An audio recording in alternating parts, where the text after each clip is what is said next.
Hi, everyone. I'm just adding folks in from the waiting room. Thank you all for being here. If you can please mute yourself just so there isn't any background noise while this goes on. This is being recorded. I will edit it as such. Again, thank you all for being here. So this is for the Senior Honors Panel.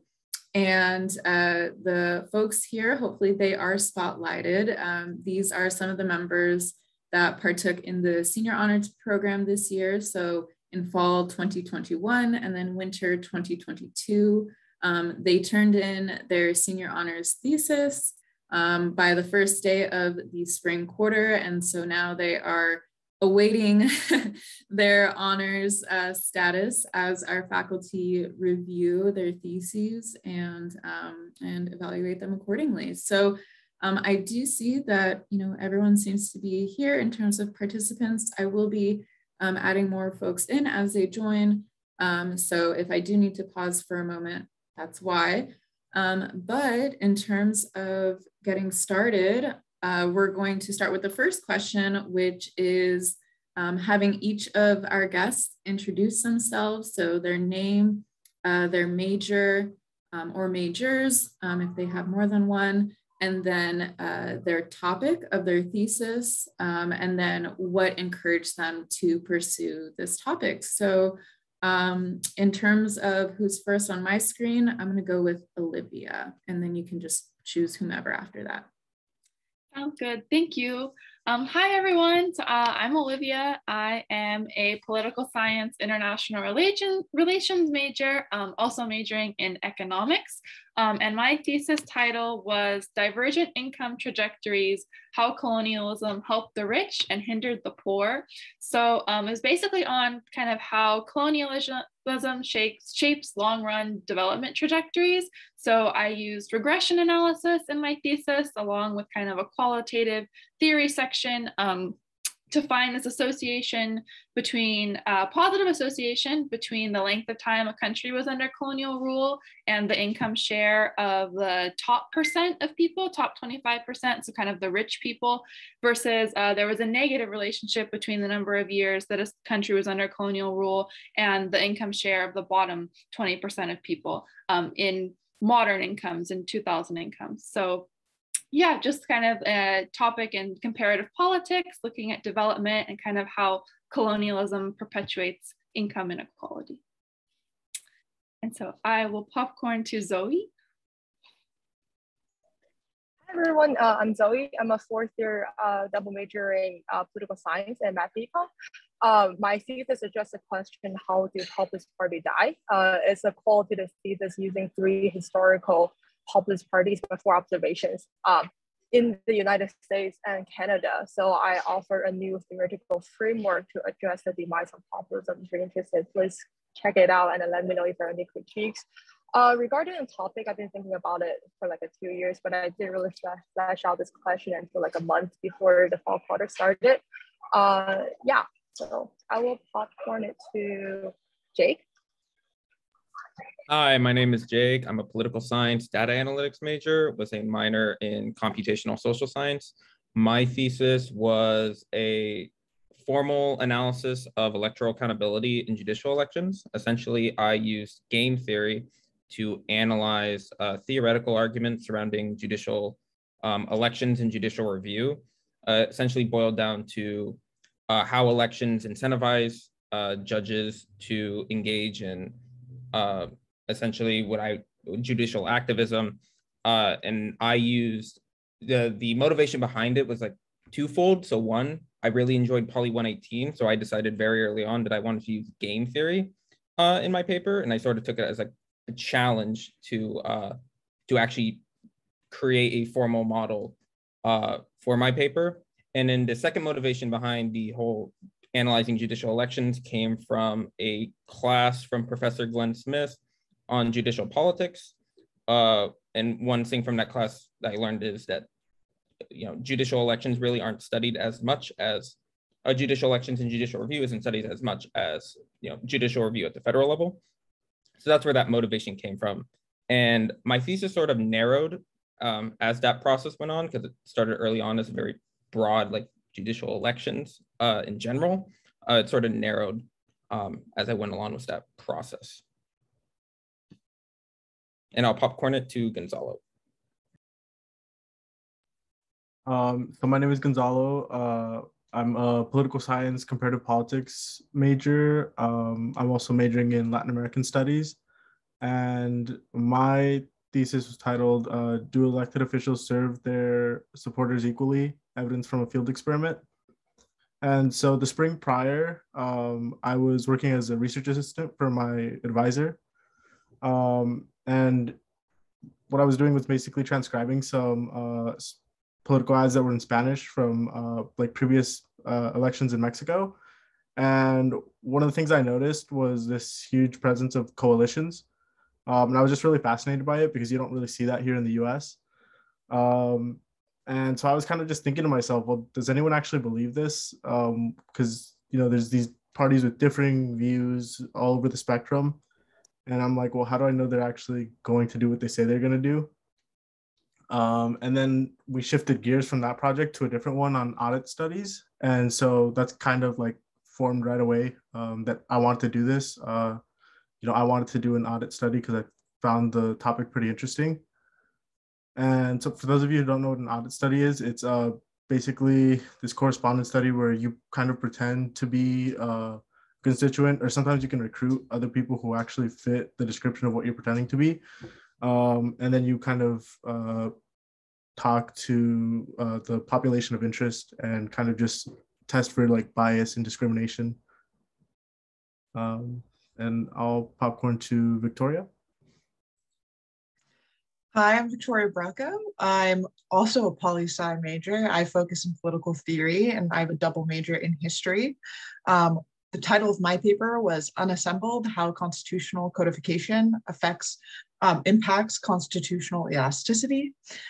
Basically, I am fascinated with how constitutional systems work, what intricacies and how they affect the political systems they create. So constitutional codification, for people who don't know, is just the act of taking laws and putting them into a singular written statutory form. And elasticity is the ability of institutions to be able to adapt and react constitutionally to crises. So in my paper, I used a method called process tracing to analyze the mechanisms that other theorists had developed had asserted before that constitutional codification 100% impacted elasticity. And I was just trying to connect the dots of why theorists thought this and what mechanisms could contribute to that thought. And I really got this idea because I've centered a majority of my coursework around studying constitutions. I took Kenneth Valdevev's constitutional history class in the history department, and I've also taken the whole Glenn Smith series. There's a lot to do in ordering your coursework like that, and allowed me to explore a couple of different questions. And this is the one that was most suitable for the thesis project. Great, thank you all. So before I go into the next question, I do want to share with everyone in the chat the link to the department page for the Senior Honors Program. If you haven't seen it already, there it is. And the great aspect about this website is, not only does it clearly outline the eligibility requirements and, what you would need to do as a student in order to be part of the program, but as you scroll down to the bottom, you'll be able to see who has, won department awards for their thesis, and also all of the theses that have earned a level of honors or higher. So that's honors, high honors, or highest honors are the honors level designations in our department for those in our program. You can see their thesis for the past, I think it's 10, 11 years at this point at the very bottom. And you can read people's theses. And I think that's a really great way to at least get a sense of what does an honors level thesis actually look like? What are the topics being discussed? What are students being asked to do when they are taking on this large project? So definitely take some time to, look at that after this panel. But if you do have any questions, please connect with me in terms of advising, just to make sure that you are on the right track for this. But going back to the questions, so now I'm opening it up to any one of the panelists who wants to share, whether that's 1, 2, 3 of them or more. The next question would be your experience in securing a faculty advisor. And I know that this is a concern for some students because maybe they don't know how to approach someone to be their faculty advisor, or whether it's a little bit difficult to find one in the area that they want to focus on. So if any one of you want to share what that experience was like, that would be great. Yeah, I can go ahead and start us off. I struggled quite a bit to get a faculty advisor at the beginning. Both of the professors I was most connected to in the department were adjunct professors, so they didn't have the time or the position in the department to actually advise me on my thesis. So I found myself trying to find last minute somebody to help me out. And I happened to be taking a class with Professor Wines, who became my advisor. And we had a conversation that was kind of like, I will be your advisor for the beginning of this. And if you need to switch advisors later on because you end up finding somebody else in the department that can help you more, that's totally fine. Most of the time, what it is just starting a conversation with a professor. You can look through the schedule of classes and find something close to your topic area and reach out to them that way and schedule an independent meeting if you want somebody in your field. I didn't have a lot of luck finding somebody who's actually in my area of study. There are not a lot of legal theorists at UC San Diego, but I managed to find a good group of different professors to help me guide through certain questions. And what I really appreciated about my faculty advisor wasn't that he had a bunch of knowledge into exactly what I was studying. It was really nice to have to explain big concepts to him because I was fleshing them out for myself. But the best part about it was I described how my mind works as kind of walking through the maze. And I felt like my advisor was sitting above the maze, just looking at the parts from above. So that analytical framework really aided me more than I think somebody who understood every aspect of the field I was delving into. But in terms of reaching out to a faculty advisor, it's really easy. Just talk to your professors. They're people too. Most of the time, they just want to have a conversation with you and they end up being really excited that you asked them such a complicated question.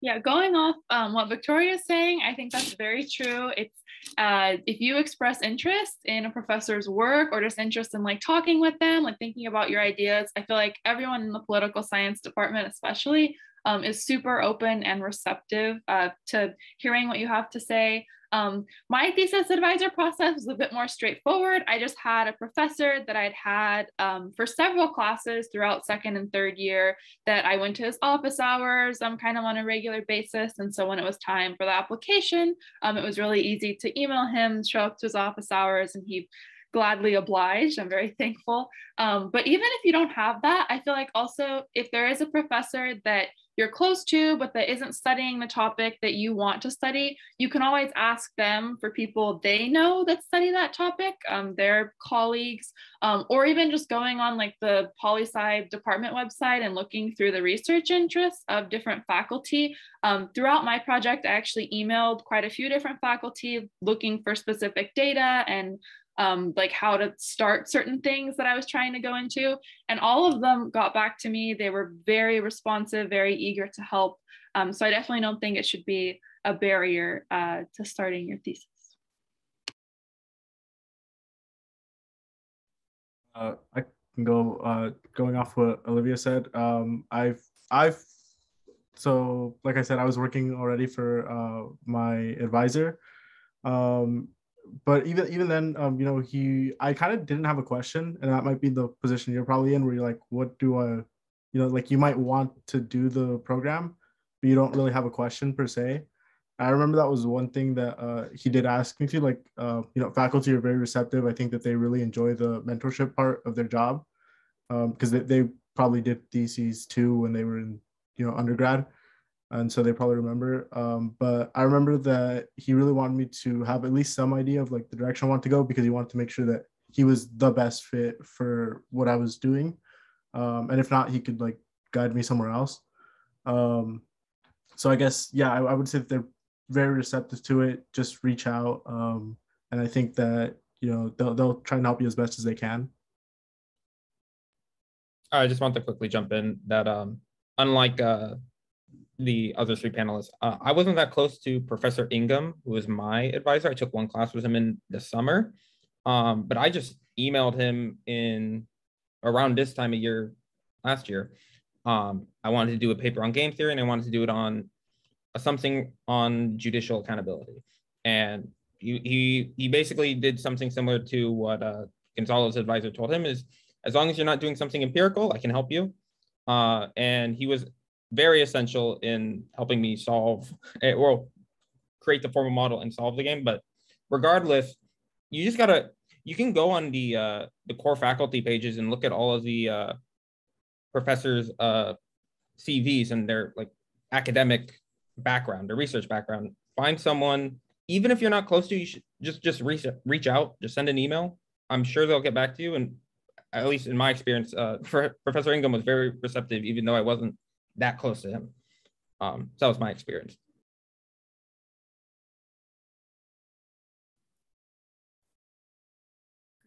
Thank you all. Okay, so, you know, as you all have heard, sometimes it can be a mixed bag, but, you know, it doesn't hurt to reach out and ask. Something that I do tell students, whether it's, you know, those of you who are already in the department or prospective students that are, you know, thinking about choosing our program in UCSC, is that at one point or another, all of our faculty were, you know, freshmen, transfer students, like they were new to the university too. So they understand what it's like. Many of them are accomplished, of course, and may have done an undergraduate thesis as well in their time. So they know what it's like, and they do want to help as well. I will put it in the chat, but this link that I'm going to share with everyone is the core faculty page that I believe, Jake, you were sharing about and mentioning, in which, or maybe a few of you, is that you can actually see all of the faculty in terms of their research, what they do. So when you click on their actual profile, it, you know, shares their contact information, their CV, which is an academic resume of sorts, and what they focus on. And so that can give you a bigger picture of what they do, what they focus on, their research, and their areas of expertise. So you can get, you know, a better sense of if the person is going to be the best faculty member to ask. But in terms of the next question, I know this is a pretty popular one, is, you know, what was it like to manage the workload of, you know, this senior honors thesis, whether that was researching, writing, meeting with your faculty advisor, as well as being involved in co-curricular opportunities, or maybe if you had a part-time job or did volunteering or had, you know, responsibilities to your community and your family. What was that like, juggling all of that while you were taking classes and doing this program?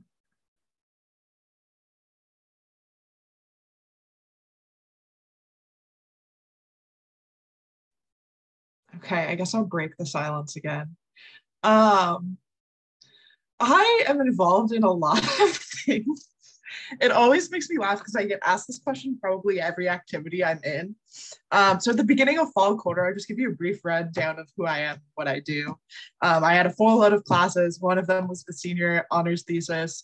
I work part-time because I'm a first-generation low-income student, so I need to work to be able to survive. I also decided to participate in the Justice Corps program. So that's 8 hours a week at the courthouse, helping self-represented litigants fill out paperwork with the court. I'm also part of AS Judicial Board for another week, I think. And I was involved in 3 or 4 other orgs, one of which was actually competing at the time that the first quarter of the thesis was going on. So a lot of things to manage. basically what it comes down to is when you start your quarter, you have your order of priorities. For me, that's coursework, and then that's work, so I can survive and graduate. And then second to that was the thesis itself, kind of next to the Justice Corps opportunity, because the Justice Corps opportunity, I have to have 300 hours by the end of the year. So it was like also a large undertaking. And then below that, I ordered my student orgs, and then just remaining organized throughout the quarter. So having a nice Google Calendar, having when all the assignments are due set up and organized so I can see them. What ended up being the best strategy for me was I set my advising appointment the day after I dedicated like 4 hours a day to work on my thesis. So that way I knew that I was prepared to talk to my advisor about whatever I was frustrated on the day before. And then I took the rest of that day not to work on my thesis. I think it's also important that when you're managing a bunch of activities, you always make sure that your load is light enough that you still have some time for yourself, or you're going to drive yourself insane. You need it, number one, in the thesis, just so you have time to kind of think through the arguments you're making. Otherwise, they just end up all cluttered and you get frustrated with your own ideas and what you're trying to teach yourself. So in terms of managing the workload, you can be in a bunch of stuff and do the honors thesis. You can be in not in a lot and dedicate a lot of time to the honors thesis. It's all about your own personal commitment and knowing how you want to balance your own daily life. But I don't want you to be dissuaded if you're like, oh, there's a couple of opportunities I really want to get involved in. You just need to stay on top of it. I'd like to jump in. Yeah. I think what Victoria was definitely alluding to is time management is very important. I am terrible at time management personally. So for me, it was actually like kind of hard. So, you know, I would totally still recommend it. I would just say, like, if you're like me where you kind of don't have time set apart, you know, I would start getting into the habit of carving out time to work on this. So you're not stuck waiting until the last minute. And I would say definitely, if you have like an idea of kind of what you want to research, I would recommend, and I think this was said during the last year's panel, get started on that lit review because it's really, really helpful. You're jumping into a new topic, a new project. The earlier that you're able to understand the small nuances, or like my philosophy professor at community college talked about it. Once you know the battlefield and you can really get into the debates and the discussions, it's really, really helpful. And it's that way you can kind of hit the ground running in the fall, because I think the lit review is probably what takes the most time, because you're going to read a lot and only some of it's going to be really useful for your thesis. But the sooner that you're able to get on that and start to understand the research design and all the kind of background information that's going to guide your thesis, the better. I want to echo that. Yeah, if you have some general idea of what you want to do, get started on that lit review. I would also, honestly, if you're really interested in doing it like this fall, get Zotero or some sort of literature review application, because I read a lot of literature in the summer and didn't know about Zotero, and then I had to re-add everything, and that was a pain. But basically, it allows you to consolidate all the literature you're going to read, because you're going to read a lot. It is definitely, for my paper, it was probably the second hardest part of it, the hardest part being the modeling stuff. But it was a lot. So you're going to need to read a lot. Get started as soon as you can. And also, I used my advisor as sort of an accountability factor, because like Gonzalo, I'm also terrible at time management. So for every meeting, I had to have something done by then. And that kept me from, I can type it in, or someone can. That kept me accountable, like for every 2 weeks when we met, so that I was on pace to actually finish and not, wait till the last minute, because I'm also very bad at time management. So my experience probably best applies to people who want to apply a PhD in political science. I was applying for a PhD this past fall, and I'm just really glad that I only choose 2 GU classes last quarter, because there is just a lot of things to get through. But just a quick thing to add on top of like what my friends have said. I personally recommend doing a thesis in your fourth year when you are more academically prepared, because like thesis research and takes a long time, a lot of failed research proposals to grow. This is like my fourth research proposal that actually worked and also have been acknowledged by professors saying this is actually interesting questions to approach, because it's pretty easy to find gaps in the literature after if you read enough. But what is an interesting question that actually worth your time, worth your 6 months of time to develop? It's a very rare thing to find and takes a lot of like talking with professors and reading the literature too. Because again, it's really easy to find something that is not done in the literature, but it's really hard to find the interesting question.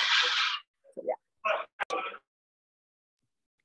Yeah, I guess that summing everything up, time management is, I guess, one of the biggest things in doing the senior honors thesis and balancing it with other things. I'm also an econ major, and I actually declared that major pretty late at UCSD. And so while I was doing the honors thesis, I was also trying to like cram a bunch of econ requirements in at the same time while working a part-time job, while also doing extracurricular activities here.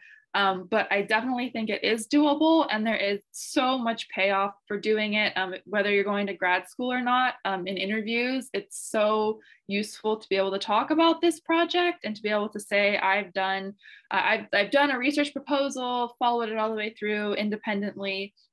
I feel like employers really admire that, and it gives you something that really shows your true character and your work ethic, your ability to work hard.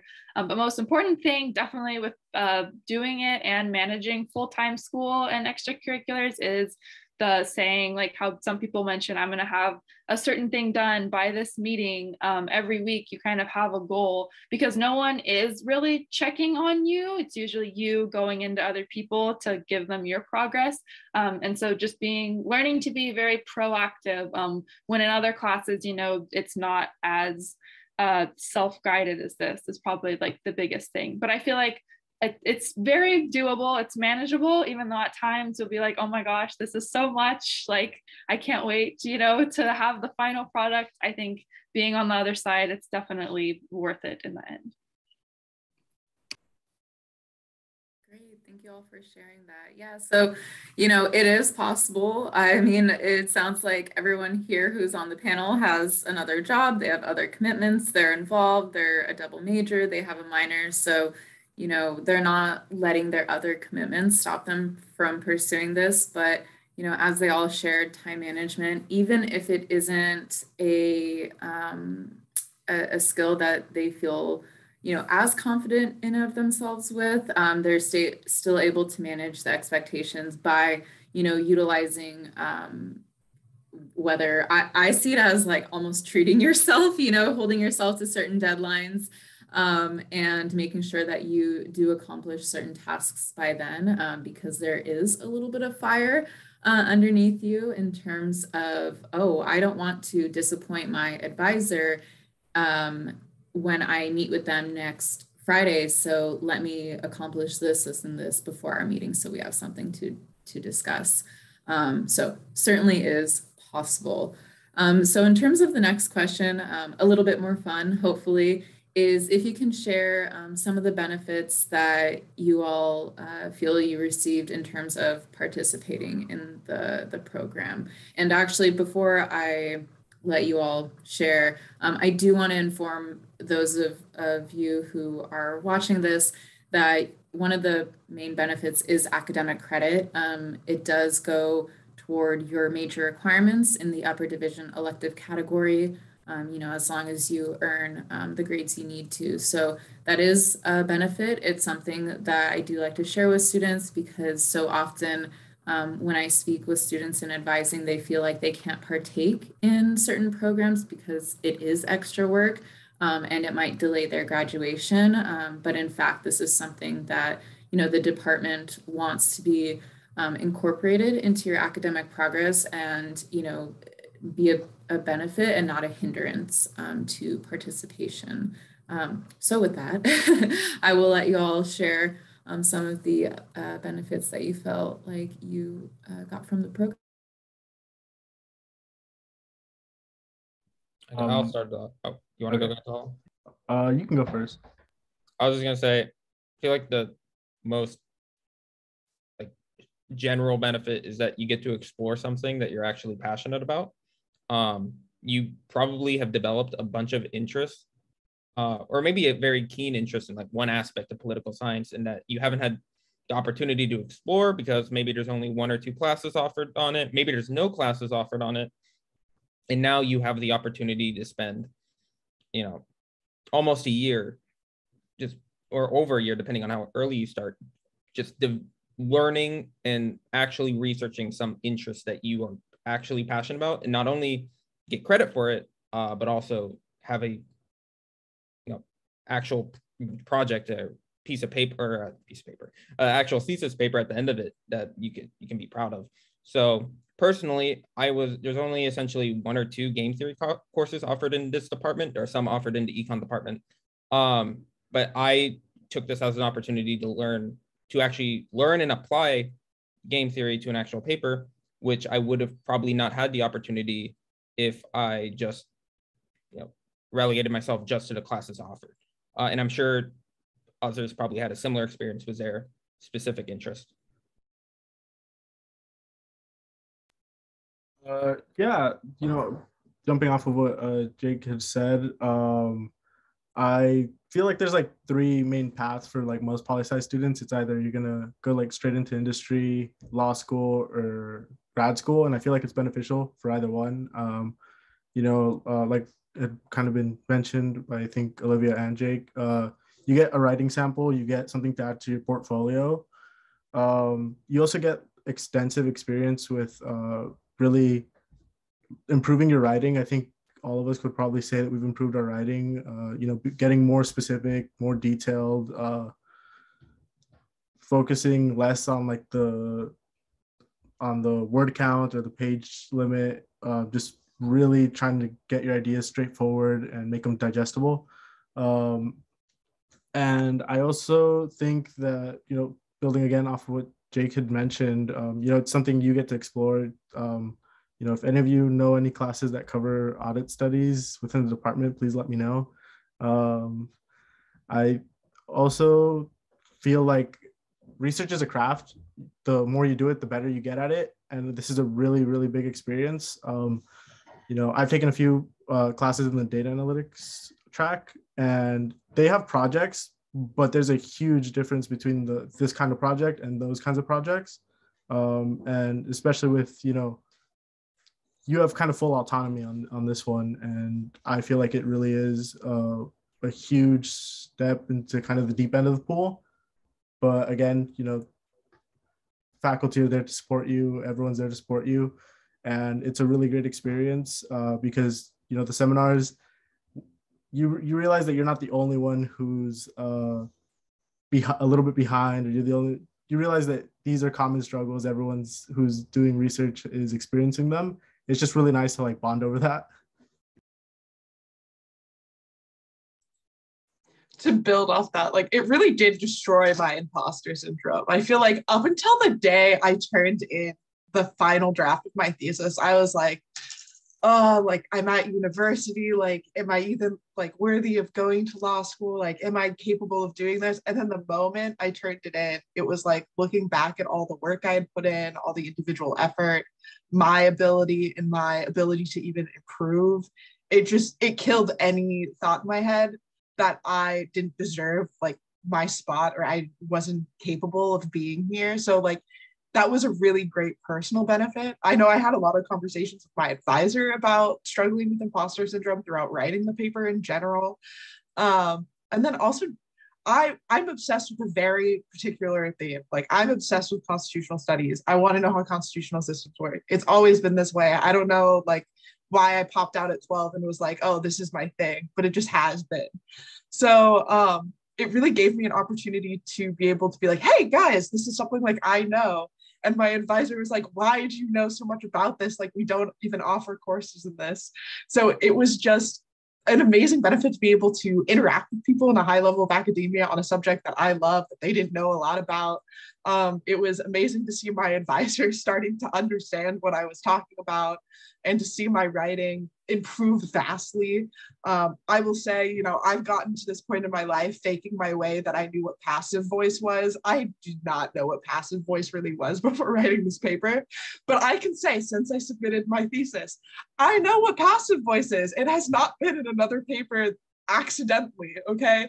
So like there's a ton of small benefits that you're gonna get personally. There's a ton of enjoyment you're gonna get from interacting with others and finding kind of like your own voice and ability to just like exist in the academic world with that kind of validity. It was just a really amazing experience, no matter what your end goals are, because you end up learning a lot about yourself and about how you want to interact with others. Yeah, I think another great benefit, like people have been saying, is being able to tailor the project to your interests.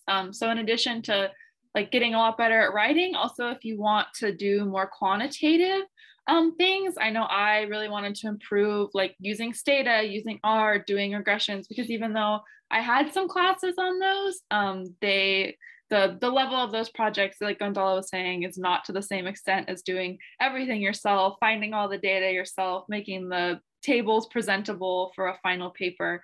So it really gives you the flexibility to learn anything quantitative, qualitative skills. You can shape it to what interests you. And also being able to get close to a member of faculty and have like a really great mentorship relationship with a faculty advisor is, I think, a huge benefit of the program, because they can give you references for grad school. They can be there to just kind of advise you on like what future path like can you consider going on, how do you feel about this. It's, I feel like, a really great resource to have, and working on a thesis with someone, I feel like, really fosters that mentor-mentee relationship.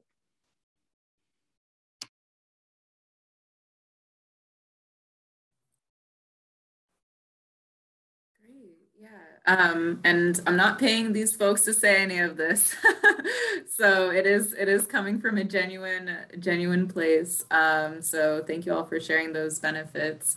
And I definitely agree with all of them. Certainly in terms of confidence, absolutely, you learn a lot about yourself when you have to write a lot, just in general. And then, of course, getting that guidance from a faculty member. That's not something that every student is able to experience, especially to the level that you all do. So to give some context to those of you who are tuning in, you know, there are just over 1,000 of you, or, you know, 1,100 students in our department. It fluctuates due to, you know, graduations every quarter. All that to say, there's a lot of students. And with this program, it averages, I would say, you know, between 10 to 15 students each year. So, you know, just mathematically, that's not a lot of students who participate in this program for a variety of reasons. But the students who do, if you put in a lot to it, you will get out a lot from it. But it all does come down to you and what you want to gain for yourself and, you know, for your future out of it. So in terms of the next question, and this will be the last formal question, and then afterwards, you know, we will open it up to Q&A from, you know, anyone who wants to ask something either verbally or in the chat. But the question is, and some of you all have touched on this, how has the senior honors program made you feel more confident in working towards either a graduate degree, a doctorate degree, or if that isn't the route you're pursuing at this moment, then how has it made you feel more confident in terms of entering, you know, a career or the workforce in general?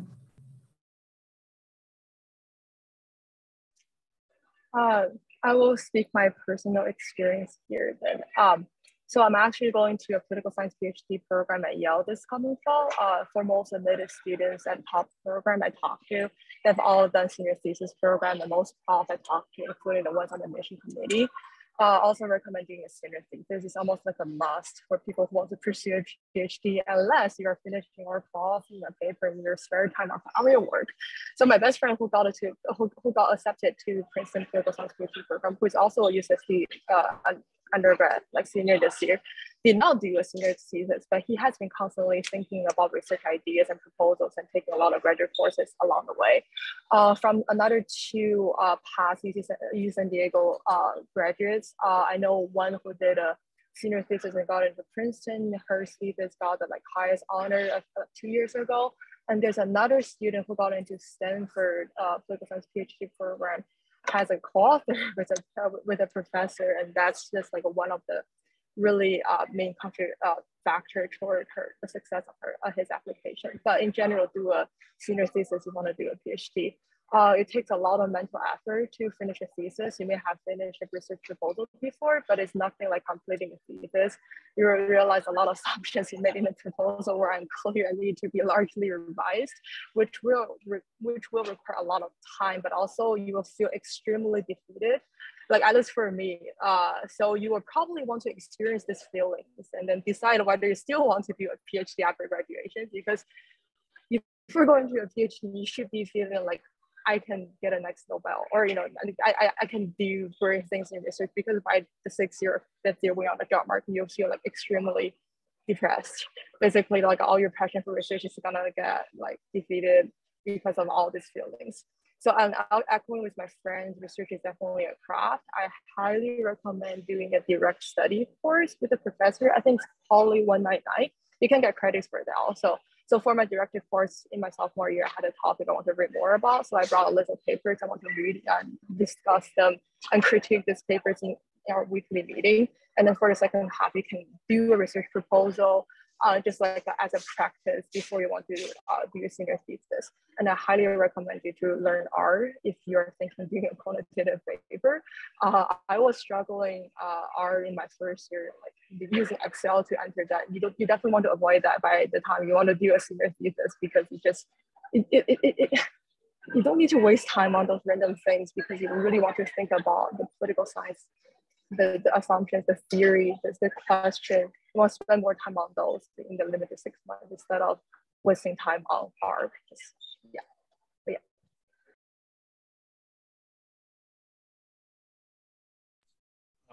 I guess I could go next. So I'm planning on applying to PhD programs this fall.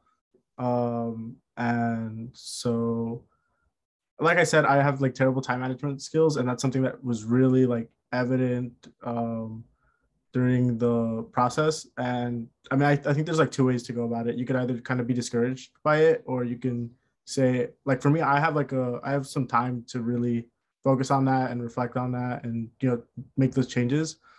And so I would say that the experience has made me a little bit more confident about the things that I need to change to work towards going to grad school. And again, going back to developing research questions, all the skills that you had or that you gained are really applicable. My project doesn't really focus on what my research interests are that I'm going to be including in my statement of purpose, and the research statement for fellowships. It's not really in line with that, but again, those same skills of learning how to go from knowing nothing to knowing a lot about very particular specific niche things is very transferable. And again, just knowing that you can go from being unfamiliar with the topic and just having an interest in it and contribute something to the knowledge gap is really helpful. But overall, I really think that if you want to pursue graduate school, or if you're on the fence about it, I would really recommend doing the program just to really get an experience of what it's like. Again, going back to it, it's nothing like the courses that you probably take in where there's projects in them. It's really different. Coming from someone that did not apply for grad school this fall, there were times when I would be working on my thesis being kind of okay, what is this all for? I wasn't sure what if I'll apply for grad school this year, next year, PhD, master's, but then after applying to a lot of like research assistant jobs and interviewing with those companies, I feel like it's so useful, even if you're not sure if you want to go into research, if you want a PhD. I feel like people in industry are always very impressed, like I said before, that you can handle a project independently. And if you can build so many skills that are applicable to industry jobs too, and not just research while you work on your thesis. So I think even if you're unsure if a PhD is right for you, it's great to try it because it gives you, like Zoe was saying, that kind of taste for like PhD life and working on these really big independent projects, but also doing it and you decide, oh, maybe that's not for me, or I'm unsure of that. There's still a lot of utility in your thesis, no matter what you do. And you're working on something that you like, hopefully. And so even if there's no professional gain per se, then you have the personal fulfillment too. I wanted to echo that sentiment because I also did not apply anywhere this last fall. I am planning to take a gap year and then apply to law school, so I'm not even really considering a PhD at this point. However, I did this thesis because, again, purely out of the interest of actually researching something that I'm interested in. And so and you'll learn a lot regardless of whether or not you're planning to do a PhD or not. Certainly, of course, it's going to be extremely useful if you're pursuing a PhD, but even if you're not, you'll develop so many skills, not just general skills and, like, as we kept mentioning, time management, but also, specific analytical skills. Even if you never use those analytical skills again, like hopefully I'll never use game theory again, but I still found it extremely interesting to just learn something that I have not been exposed to that much. And of course, if you're doing empirical political science, learning R, stata, what have you, is very useful to have on a resume, or it's also very fun to do as well. So certainly an enjoyable aspect to the whole program, even though it's also stressful. To build off the gap year crowd, I'm also taking a gap year and then applying to law school this following fall. I got to get that LSAT score up. I want to give it the appropriate time to focus on it,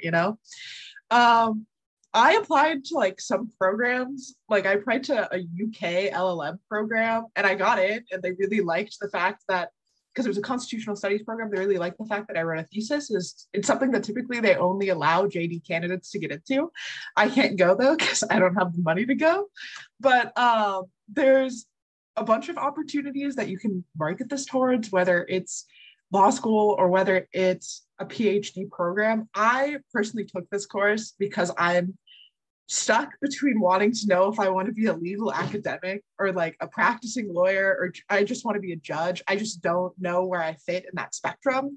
And I think especially if you have a really passionate interest in the law, it's so hard to navigate whether or not,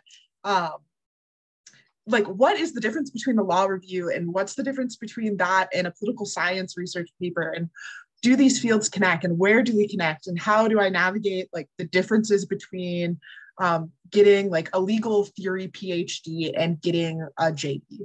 And that definitely helped me navigate a little bit of that process. And basically what I discovered is just that, there's a little bisection between how people use the terminology and how people interact in those communities, but they're actually really intimately related, which is why you see a lot of people with JDs and PhDs in legal theory. So I think it's really important that if you're kind of drawn to legal academics, that you take this opportunity to explore what that difference really is.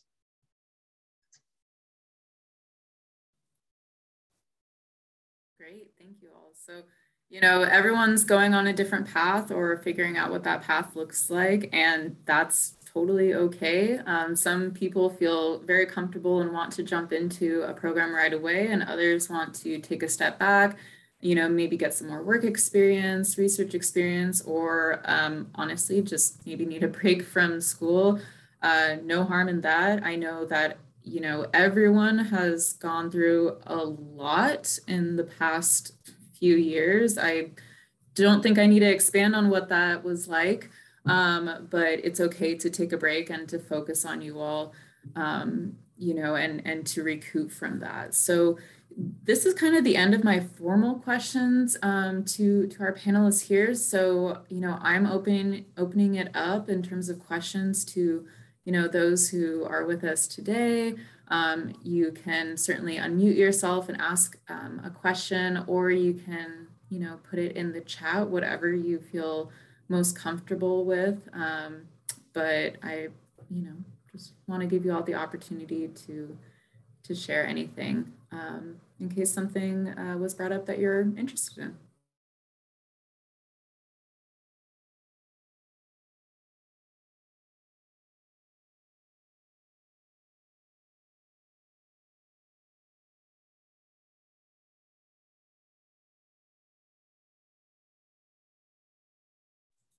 You can also raise your hand as well.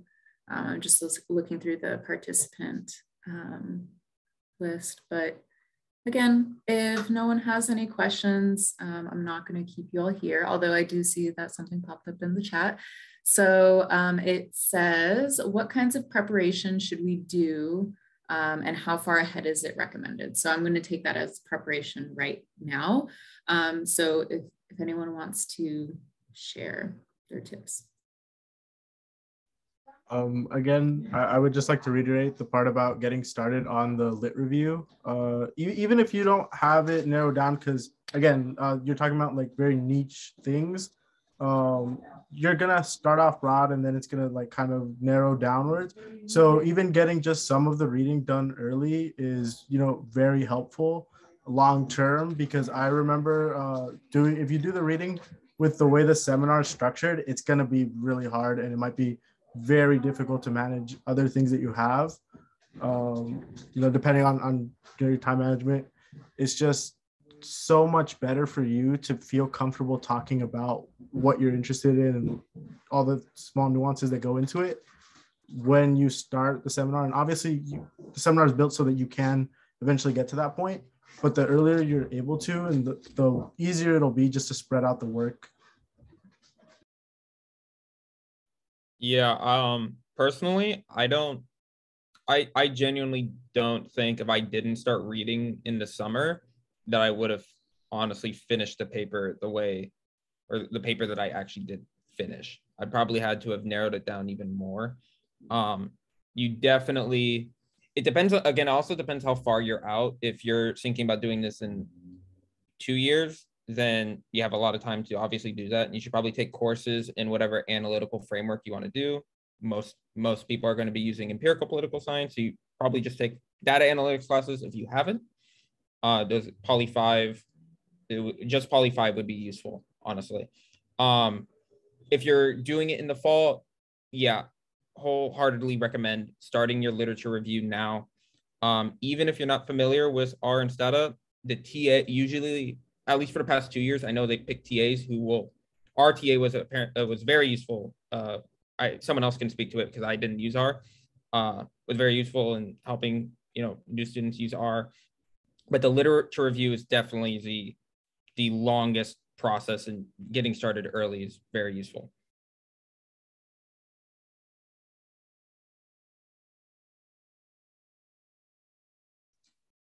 Yeah, if you're not using an empirical method, you might want to talk to a lot more professors in the department about what other research methodologies you can use. I ended up finding my research methodology, I think, like officially midway through winter quarter, which was like a very grueling process because I also didn't do anything empirical. I was purely on the theoretical side of things.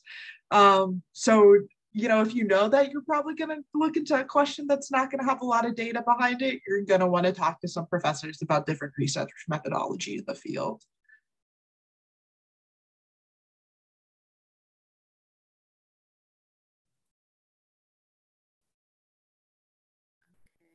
Yeah, there's definitely a lot of things you can do to prepare beforehand. And now's the time. Again, in terms of logistics, I do want to share that the deadline to submit the recommendation form that is required of all individuals who want to partake in this program is, I believe it's Monday, September 12th. So it is the Monday prior to week 0 of fall quarter.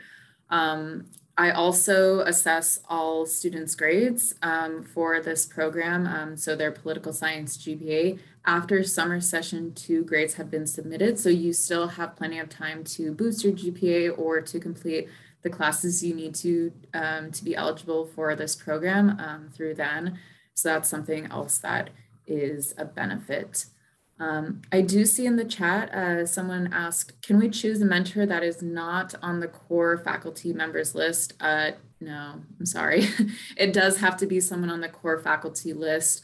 I believe it was Victoria who shared, and please correct me if I'm wrong, who shared that they wanted to, ask other faculty members, but they were not on the core faculty list. And so they needed to direct their request elsewhere. And it sounds like it was successful, but that is something to keep in mind. And then it looks like another question was, should we already have a thesis? I'm guessing you're going to say, or you meant thesis topic, because if you already have a thesis, I have questions for you. When reaching out to a faculty advisor, it's not required. It looks like Olivia chimed in there. Thank you, Olivia, for that.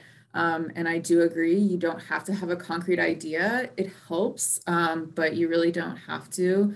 And yeah, it looks like Olivia also, supported what Gonzalo shared, having a general, idea of what you want to do or focus on or learn is helpful. My recommendation would be to think of it as if you were in their shoes. So if you were a faculty member and a student came to you, you would hopefully want them to have some semblance, of an idea or at least a topic to discuss, because there's not too much that you can do if a student would come to you and say, hi, I want to participate in this program, but I have no idea what I want to do.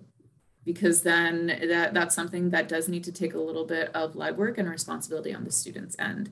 At least that's my perspective, and that's actually like my advising style as well. I'm certainly here to help and to guide, but there needs to be a little bit of work on the student's end too. So, all right, so it looks like a few more. Yes, and so just to reiterate, it looks like what Gonzalo shared in that they paraphrase their advisor. There's the stuff you'd like to do and the stuff you have time to do, facts. And so the earlier the better, of course, but definitely just focus on what is possible for you at the moment. I know in terms of timeline, it's currently week 3, I think. Yeah, it's week 3. So y'all are focusing on midterms coming up and then eventually finals. So that is a priority right now, but if you can chip a little bit away at, reaching out to a faculty member, having a conversation, doing a little bit of research here and there throughout each week, then that's going to help you be successful in this endeavor. And then another quick thing, and I'm not sure if anyone wants to chime in on their experience with this, is that much like you all as students, the faculty are going on break in the summer. So a lot of them, maybe don't check their emails as frequently. And I don't blame them at all. So if this is something that you are interested in doing, definitely reach out to them sooner rather than later. Just because I wouldn't want you to be in a panic because you aren't hearing from them because, their attention is elsewhere or, they aren't formally teaching in the summer. So it looks like there aren't any questions, and I do want to be respectful of everyone's time. So it being 1 o'clock, thank you majorly to our panelists for being here and for sharing your experiences. Hopefully, you all are breathing easy now that the theses are turned in. And hopefully in a few weeks, they will be receiving an answer as to their honors status, and all of their theses will be on the website again, as long as they earned a level of honors or higher. And it's an amazing achievement to do on top of everything else that you all do and have gone through. So, please pat yourself on the back and, be proud of your accomplishments. And, for all of you who want to do this program and have some advising related questions, be sure to reach out to me through the Virtual Advising Center and we will work through that. So all that to say, have a wonderful day. Bye.